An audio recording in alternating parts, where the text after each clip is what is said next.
Hello and welcome back students. तो बच्चों, जैसा कि अपन ने चैप्टर जो है वो स्टार्ट किया था हिस्ट्री का, न्यू किंग्स एंड किंगडम्स। आज अपन उसी को फर्दर कंटिन्यू करेंगे। लास्ट जो टॉपिक था अपना वो एग्रीकल्चर इरिगेशन के बारे में अपन लोगों ने देखा था, नए नए किंग्स, उनके नए नए किंगडम्स के बारे में।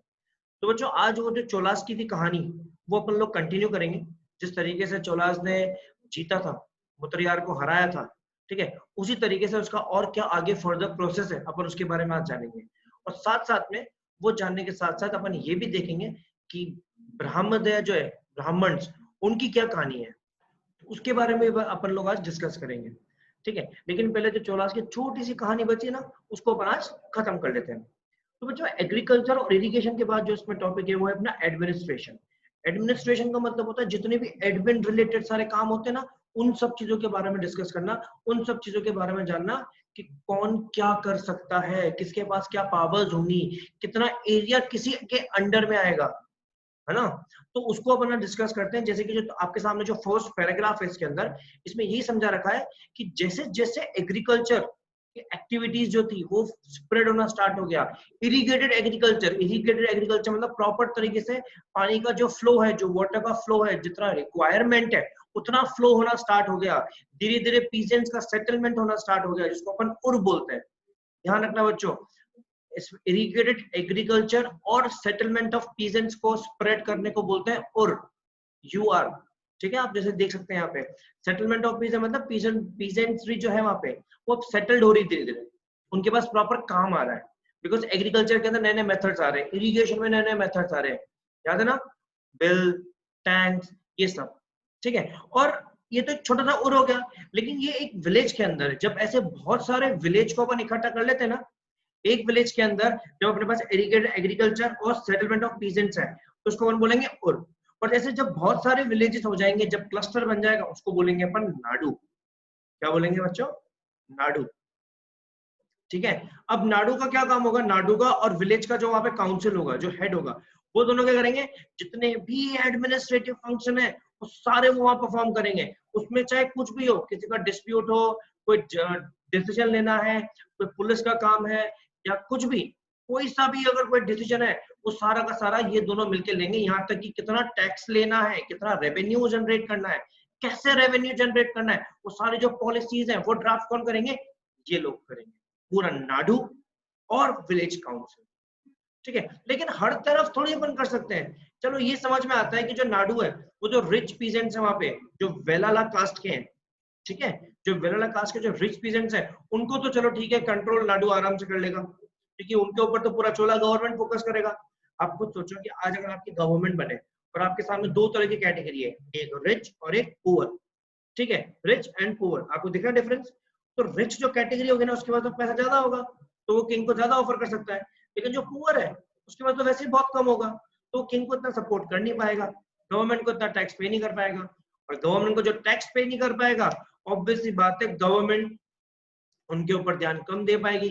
तो मेन गवर्नमेंट का सुपरविजन, मेन जो सुपरविजन जो है गवर्नमेंट का, वो किसकी तरफ डाइवर्ट होगा, वेराला कास्ट के ऊपर, जो रिच पीजेंट है, जिनके पास बहुत सारा पैसा है ना। अब जो बड़े बड़े पीजेंट थे ना, जिनके पास बहुत सारी जमीनें हैं, बहुत पैसा है, उनको अलग अलग टाइटल्स दिए जाते थे चोला किंग द्वारा ही। ठीक है, जैसे कि मुविंदा वेलन। मुविंदा वेलन का सिंपल सा मतलब है कि वो पीजेंट जो 3 राज्यों को सर्व करता है, मतलब इतना पैसा उसके पास, अति भयंकर। एक ऐसा पीजेंट जो 3 3 राजाओं को, 3 किंग्स को अपनी सर्विस प्रोवाइड करता है, अपना क्रॉप्स प्रोवाइड करता है, प्रोडक्शन प्रोवाइड करता है, मतलब इतना ज्यादा प्रोडक्शन है उसके पास, इतना रिच है, सोचो। ठीक है, उसके बाद ये तो एक टाइटल हो गया, दूसरा टाइटल क्या हो गया, अरियार। अरियार मतलब चीफ। चीफ याद आ रहा है बच्चों, चीफ, मुत्रयार, माइनर चीफ, है ना, हेड। एक तरीके से अरियार का मतलब होता है वहां पे चीफ। अब ये जो टाइटल्स थे वो उनकी रेस्पेक्ट को देख के दिए जाते थे कि ठीक है यार, ये 3 जनों को सर्व कर रहा है, 3 3 राजाओं को सर्व कर रहा है, तो अपन क्या करेंगे, इसको मुविंदा वेलन बोलेंगे। और कोई चीफ है, कोई हेड है, तो उसको अरियार बोलेंगे। बेसिकली उन्होंने इतना अपनी रेस्पेक्ट को गेन किया है, अर्न किया है, तो इसलिए उसको उस नाम से जाना जाता है। ठीक है, तो बच्चों ये था अपना पूरा एडमिनिस्ट्रेशन। लेकिन देखते हैं कि उनके पास लैंड कितने तरह की थी, अलग अलग तरह की लैंड थी ना, तो उस लैंड का इंस्क्रिप्शन भी बहुत अलग अलग तरीके से होता था। है ना। अब उनके पास जो थी वो 5 तरह की चीजें थी, ध्यान से समझना बच्चों, 6 तरह की, सॉरी, और उन 6 तरह के नाम जो है बहुत इजी है, डिफिकल्ट नहीं है, फटाफट याद रहेंगे। पहला ब्राह्मदेय, नाम जो समझ में आ रहा है, ब्राह्म यानी ब्राह्मण, है ना। ब्राह्मदेय मतलब वो जमीन हो गई जो ब्राह्मण को दी जाती थी। वेलनगवी, वेलनवगई, वेलनवगई वो जमीनें हो गई जो नॉन ब्राह्मण्स को दी जाती थी। ब्राह्मदेय जो ब्राह्मण्स को दी जा रही है, वेलनवगई जो नॉन ब्राह्मण्स को दी जा रही है, ठीक है। शालाभोगा, शालाभोगा वो होगा जो स्कूल के लिए जमीन होती है, जहाँ पे स्कूल को अपने को मेंटेन करना है, स्कूल को अपने को बना के चलना है। आज मान लो अगर आप चोला किंगडम में अपन होते तो रेडियंट इंग्लिश एकेडमी की जो जमीन है ना, उसको अपन क्या बोलते हैं, शालाभोगा, ठीक है। फिर देवदना, तिरुनामचुकानी, सिंपल सी बात है, आपको नाम तो समझ में आ रहा है, देव, देव मतलब भगवान, तो क्या हो गया, ये जमीन किसकी होगी, भगवानों के लिए, यानी टेम्पल्स के लिए। और लास्ट में पलिच चंदम, पलिच चंदम मतलब जितने भी वहां पे जैन इंस्टीट्यूशन थे, जो जैन थे, यानी दिगंबर, श्वेतंबर, ये जमीनें उनको दी जाती, ठीक है। टाइप्स ऑफ लैंड बच्चे याद रखना 4 है, हाँ सॉरी 6 है आपके, ब्राह्मदेया, वेलनवगई, शालाभोगा, देवदना एंड पलिच चंदम, ठीक है। Brahmadeya is for Brahmins, Vellanvagai for non Brahmins, Shalabhoga is for school, Devadana is for temples, Pallichandam for Jain institution, Jainis के टेम्पल, जैनीज के पहुंचे, जैनीज के इंस्टीट्यूशन अलग अलग तरह, ठीक है बच्चों। समझ में आया आपको, ये अपन ने आज चोला के बारे में समझा। अब चोलास का जो किंगडम है वो वहां पर अपनी इसकी कहानी वहां खत्म होती है, कितने तरह की लैंड का डिस्ट्रीब्यूशन उसने किया वो अपन ने उसमें देखा। अब बच्चों अपन पढ़ेंगे ब्राह्मदेय के बारे में।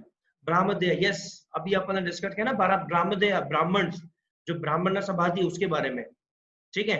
तो ब्राह्मदेय बेसिकली एक असेंबली थी, जो ब्राह्मण जितने भी थे वही लोग इसके मेंबर होते थे, और उनका एक ही मोटिव होता था कि ब्राह्मण जो है, जो ब्राह्मण तरह की रिलीजन है, जो कास्ट है, उसमें कैसे अपन अच्छे तरीके से काम कर सके। उनका एक ही मोटिव था कि अगर अपन किसी चीज के लिए काम करें, भले वो टाउन्स के अंदर हो, विलेज के अंदर हो, नगर निगम के अंदर हो, किसी भी चीज में हो, भले उनको टेम्पल ही बनाना हो, लेकिन वो टेम्पल में इस तरीके से काम करेंगे कि बहुत एफिशिएंटली काम होना चाहिए, एकदम क्वालिटी के साथ।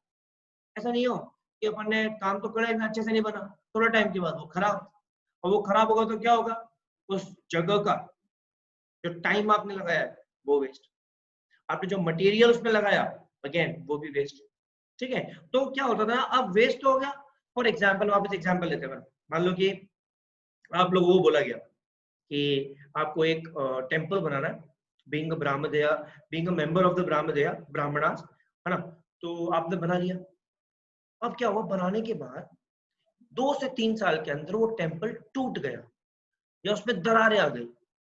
अब क्या हुआ, पैसे तो लगे, तो क्या हो गया, इसमें क्या कर दिया इन लोगों ने, जितने भी डिसीजंस लिए गए, जैसे आपने बनाया ना, तो मुझ आपके ऊपर केस होगा, वो मुझे कैसे पता पड़ेगा, वो ऐसे पता पड़ेगा कि जितने भी डिसीजन इसमें लिए जाएंगे ना, सब रिकॉर्ड होंगे, एक एक डिसीजन को रिकॉर्ड किया जाता है, ताकि कभी किसी के ऊपर दिक्कत आ जाए तो हमको पता पड़े कि भैया ये पर्टिकुलर चीज जो है वो किसने बनाई। आया बच्चों समझ में। और ये जो डिटेल्स थी ना, जो अपन ने क्वेश्चन आंसर्स में, सॉरी, जो अपन ने उसके डिसीजंस को लिखा ना, ये धीरे धीरे करके उसको अपन मेंटेन करते रहते हैं, मतलब देखते रहते हैं कि कहीं पे कुछ गलत तो नहीं हो रहा। जनरली क्या होता है, जो एडमिनिस्ट्रेटिव फंक्शन होते हैं ना, वो टाउन्स के अंदर ही बनाए जाते हैं, ठीक है। टाउन्स मतलब आपका एक एरिया हो गया, एक विलेज नहीं, ठीक है। टाउन के अंदर ही अपने एडमिनिस्ट्रेटिव फंक्शंस को परफॉर्म किया जाता है, यहाँ पर अलग अलग तरह के ट्रेडर्स होते हैं, उसको बोलते हैं अपन नागराम्स। बहुत डिफिकल्ट डिफिकल्ट नाम है देखो, है ना, मुंदा वेदलन, अरियार, है ना, शोला भगा, शोला भोगा, तो ये नाम आपको याद रखने हैं, ठीक है। ओकेजनली क्या होता था, वहां पर एडमिनिस्ट्रेटिव फंक्शन जितने भी होते थे वो सारे टाउन के अंदर ही परफॉर्म किए जाते थे, एज वेल एज उनको परफॉर्म कौन करता था, ट्रेडर्स। उसी एसोसिएशन के, ब्राह्मण्स के एसोसिएशन के ही ट्रेडर्स जो हैं वही इन फंक्शंस को परफॉर्म करते थे, और उनको बोलते थे नागराम्स, ठीक है। और जो डिटेल्स है, जो डिटेल्स है वो इस तरीके से सभा के अंदर ऑर्गेनाइज वे में रखी जाती थी कि लोगों के सामने सब चीजें क्लियर होती थी कि ये डिसीजन किसने लिया है। अब रखी कहाँ जाती थी वो क्वेश्चन था। उन्होंने कौन सी जगह सेलेक्ट करी, उत्तरामरूर, जो चिंगलपुर डिस्ट्रिक्ट में है तमिलनाडु के, अगेन एक और डिफिकल्ट नाम, ठीक है, बट आपको याद रखना है, उत्तरामरूर जो चिंगलपुर डिस्ट्रिक्ट में है तमिलनाडु के, वहीं पे इनको स्टोर किया जाता था, वहीं पे जो सभा है वहीं पे लगी जाती थी। यहाँ तक कि सभा ने अपनी अपनी जो कमिटीज हैं वो भी बना ली थी कि ये इरिगेशन कम्युनिटी, ये गार्डन कम्युनिटी, ये टेम्पल कम्युनिटी, उनका काम ही वही होता था, इरिगेशन, प्रॉपर तरीके से इरिगेशन हो। टेम्पल का ये काम होता था कि प्रॉपर तरीके से टेम्पल जो है वो बने, खराब नहीं होने चाहिए, ठीक है। इनका जो नाम है वो तभी लिखा जाता था जब ये सेलेक्ट होते थे वहीं पे, है ना। अब ध्यान रखना, और ऑब्वियस सी बात है, तमिलनाडु साउथ इंडियन है, साउथ इंडियन एरिया है, तो वहां पर ज्यादातर सब चीजें, पत्ते, पेड़ पौधे, ये अपने को ज्यादा मिलते हैं वहां पे, तो इसलिए उनका जो नाम होता था ना उनकी कमेटी का, वो नाम भी वहां की पाम लीफ के ऊपर ही लिखा जाता था, ठीक है। आया बच्चों समझ में, सबको क्लियर हुआ, ठीक है। लेकिन इस स्लाइड में आपको अच्छे से ढूंढना है और ये समझना है कि उनका जो नाम है ना वो कैसे बाहर आता था। यहाँ पे आपके लिए एक छोटा सा क्वेश्चन जो है वो मैं छोड़ के जा रहा हूँ, वो यही है कि यहाँ पर यहाँ पर उनका नाम जो है, उनका जो टिकट वो जो बनाते थे वो कैसे निकलता था, कमेटी का नाम कैसे बाहर आता था। बच्चों आगे बढ़ते हैं। अब उसके कमेटी के जो मेंबर है, अब ऐसा तो है नहीं कि मैं उस गांव का रहने वाला हूँ या उस टाउन का रहने वाला हूँ, मैं चल जाऊँ कि यार सर मुझे तो गार्डन कमेटी का मेंबर बना दो, या मुझे टेम्पल कमेटी का मेंबर बना दो, या मुझे इरिगेशन का कमेटी का मेंबर बना दो, इतना पॉसिबल तो है नहीं। उसके लिए क्या किया उन्होंने, कुछ एलिजिबिलिटी क्राइटेरिया रख दिया कि आपके अंदर ये क्वालिटीज होनी चाहिए, ठीक है। उत्तरम अरुण इंस्क्रिप्शन के अकॉर्डिंग जो मेंबर बनना है उसके अंदर ये 7 to 8 पॉइंट्स है, अगर ये 7 to 8 पॉइंट्स को अगर वहां पर क्वालिफाई कर रहा है तो उसको हम मेंबरशिप दे देंगे। बहुत इजी पॉइंट है। पहला point, be owners of land from which revenue is collected, मतलब जहां से रेवेन्यू कलेक्ट किया जा रहा है वो जमीन उसकी खुद की हो। दूसरा, हैव देयर ओन होम्स, खुद के मकान होने चाहिए। तीसरा, 35 से 70 इयर्स ऑफ एज के बीच का होना चाहिए, 35 और 70 के बीच का होना चाहिए। वेदास की थोड़ी बहुत नॉलेज होनी चाहिए। एडमिनिस्ट्रेटिव से रिलेटेड सारी नॉलेज होनी चाहिए। ऑनेस्ट होना चाहिए, झूठ नहीं बोलना चाहिए, ठीक है। अपने अकाउंट्स जो है वो सारे के सारे सबमिट करे। दूसरा, लास्ट में उस कमेटी का मेंबर जिसका वो बनना चाहता है, उस कमेटी का मेंबर वो पिछले 3 सालों से नहीं होना चाहिए। मतलब मान लो कि मैं गार्डन कमेटी का बना हुआ हूँ, ठीक है, और मुझे अपने इरिगेशन कमेटी में जाना है, तो मैं तभी जा सकता हूँ जब मेरे को 3 साल हो जाएंगे। 3 मतलब मैंने मान लो आज छोड़ा अगर गार्डन कमेटी को, तो ऐसा नहीं कि मैं जाके उसमें ज्वाइन कर लूंगा इरिगेशन में। 3 साल के बाद, 3 साल तक मैं नहीं ज्वाइन कर सकता, किसी और कमेटी का मेंबर नहीं बन सकता, ठीक है बच्चों। सिंपल सी एलिजिबिलिटी क्राइटेरिया है, फिर से याद रखेंगे, बहुत इजी है। पहला, जहां से रेवेन्यू आ रहा है वो जमीन खुद की होनी चाहिए, उसमें घर खुद का होना चाहिए, 35 से 70 साल के बीच का होना चाहिए, पेदाश के बारे में नॉलेज चाहिए, एडमिनिस्ट्रेटिव मैटर्स के बारे में नॉलेज चाहिए, अपने अकाउंट को सबमिट करना आना चाहिए, और किसी और कमेटी का मेंबर नहीं होना चाहिए पिछले 3 सालों में, ठीक है। ये अपन ने देखा बरामदगी के बारे में। अब देखेंगे अपन किस तरीके से टैक्स का कलेक्शन होता था वहां पे। टैक्स के कलेक्शन में क्या होता था कि चोला पीरियड में सिंपल सा बताया गया था कि 400 यानी 400 से ज्यादा तरह के टैक्सेस लिए जाते थे। ये चोला का पूरा पीरियड था ना, अपन ने देखा उसके अंदर 400 से ज्यादा तरीके के टैक्सेस लिए जाते थे, जिसमें मोस्टली जो कॉमन थे वो थे वेट्टी और कड़मल। Yes, Vetti and कड़मल। वेट्टी के बारे में सिंपल से लिखा हुआ है कि ये जो टैक्स है ना वो कैश के तौर पे नहीं लिया जाता था। ये जो टैक्स था वो फोर्स लेबर यानी बॉन्डेड लेबर के ऊपर लिया जाता था, मतलब जबरदस्ती काम करवाना। मतलब मैं खुद एक फार्मर हूँ और मैं किसी और के लैंड पे अगर काम कर रहा हूँ तो वो एक तरीके से बॉन्डेड लेबर हो गया, फोर्स लेबर हो गया। ये एक तरह का टैक्स है। मतलब आपके पास रेवेन्यू नहीं है, आप टैक्स नहीं पे कर सकते, लेकिन गवर्नमेंट को तो चाहिए ना, तो गवर्नमेंट क्या करेगी, गवर्नमेंट क्या करेगी, आपको उठा लेगी एज ए टैक्स कि चलो हमारे लैंड पे काम करो। ये हो गया वेट्टी। कड़मल क्या हो गया, लैंड से जितना रेवेन्यू है वो, ठीक है। 2 तरह के टैक्स हो गए, एक पैसे वाला, मेरे पास पैसा आया मैंने टैक्स पे कर दिया, कड़मल हो गया।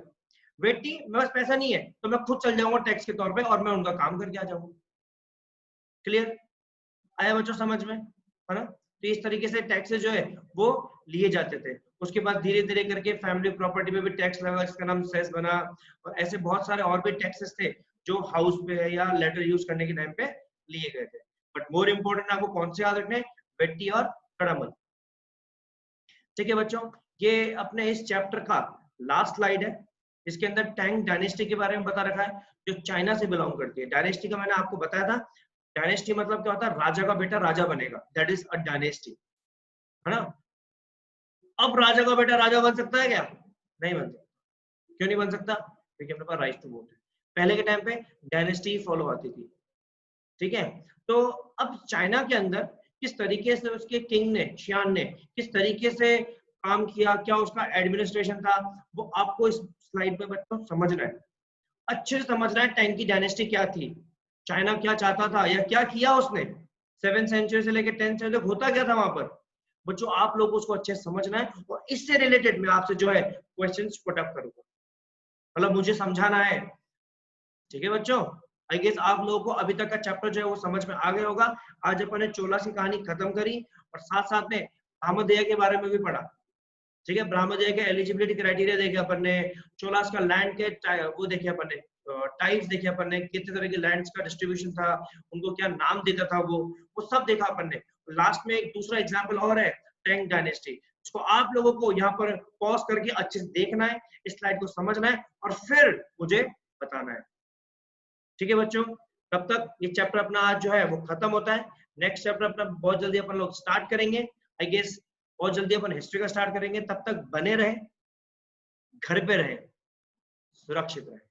चलो बच्चों, बाय बाय, फिर मिलेंगे आपसे बहुत जल्दी।